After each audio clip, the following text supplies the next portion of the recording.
एक प्रसिद्ध राजा था जिसका नाम रामधन था। अपने नाम की ही तरह प्रजा सेवा ही उनका धर्म था। उनकी प्रजा भी उन्हें राजा राम की तरह ही पूजती थी। राजा रामधन सभी की निष्काम भाव से सहायता करते थे, फिर चाहे वो उनके राज्य की प्रजा हो या किसी अन्य राज्य की। उनकी ख्याति हर जगह फैली हुई थी। उनके दानी स्वभाव और व्यवहार के गुणगान उनके शत्रु राजा तक करते थे। उन राजाओं में एक राजा था भीम सिंह, जिसे राजा रामधन की इस ख्याति से बड़ी ईर्ष्या थी। उस ईर्ष्या के कारण उसने राजा रामधन को हराने की एक रणनीति बनाई और कुछ समय बाद रामधन के राज्य पर हमला कर दिया। भीम सिंह ने छल से युद्ध जीत लिया और रामधन को जंगल में जाना पड़ा।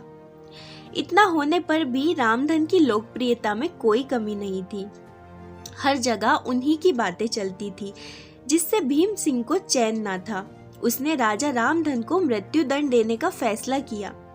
उसने ऐलान किया कि जो राजा रामधन को पकड़कर उसके सामने लाएगा वो उसे 100 सोने की दीनार देगा। दूसरी तरफ राजा रामधन जंगलों में भटक रहे थे।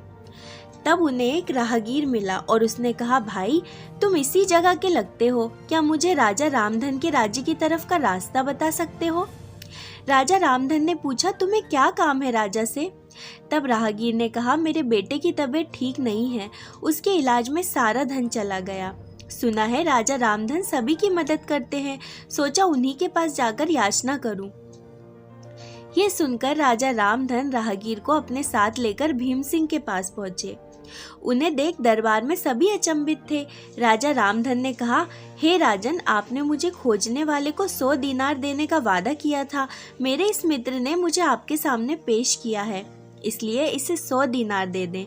ये सुनकर राजा भीम सिंह को एहसास हुआ कि राजा रामधन सच में कितने महान हैं और दानी हैं, और उसने अपनी गलती को स्वीकार किया। साथ ही राजा रामधन को उनके राज्य को लौटा दिया और सदा उनके दिखाए रास्ते पर चलने का फैसला किया। दोस्तों, इस कहानी से हमें यही सीख मिलती है कि मनुष्य को अपने कर्मों का ख्याल रखना चाहिए। अगर आप अच्छा करोगे तो उसका फल हमेशा अच्छा ही मिलेगा।